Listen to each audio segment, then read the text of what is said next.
Member for Halifax.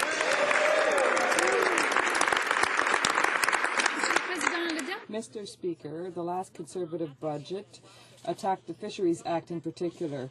Their attacks on environmental protection were so abusive that the recent Budget Implementation Act served to clean up this mess, at least in part.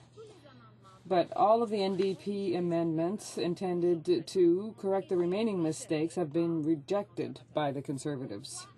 Why ram through legislation in a hurry when we know that everything will have to be changed in 6 months' time?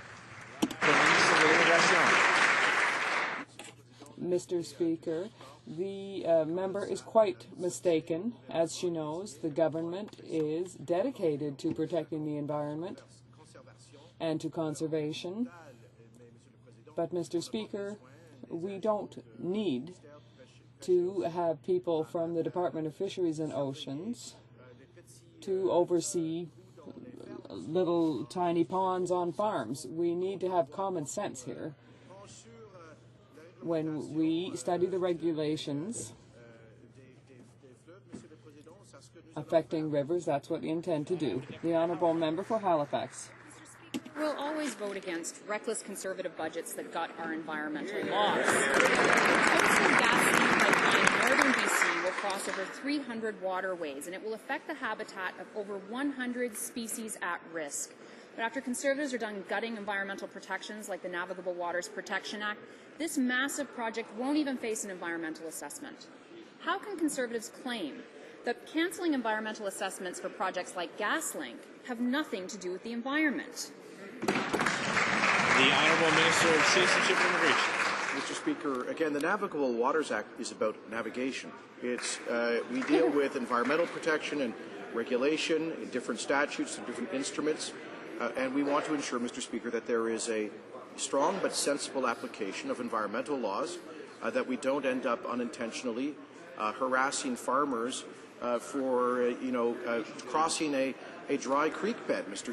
Speaker. This has been happening for far too long. It's a massive waste of resources. Let's focus our resources on environmental protection where it really matters, and let's focus the regulation of navigable waters on those waters that are actually navigable. It's called common sense. And the Honourable Member for Halifax.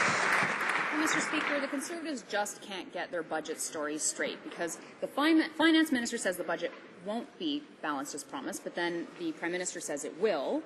The Finance Minister says there won't be more cuts, but the Prime Minister says maybe there will.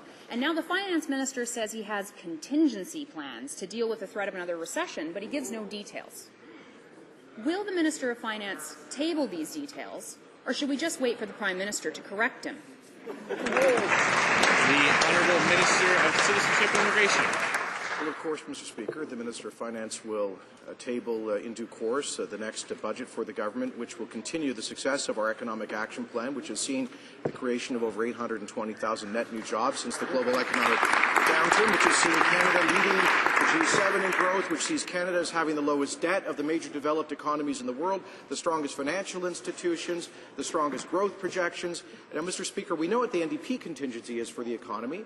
It's to spend at least $56 billion additional dollars, and either that comes through a massive increase in our national debt that will have to be paid for by our grandkids, or through job-killing tax hikes. Which is it? The Honourable Member for Burnaby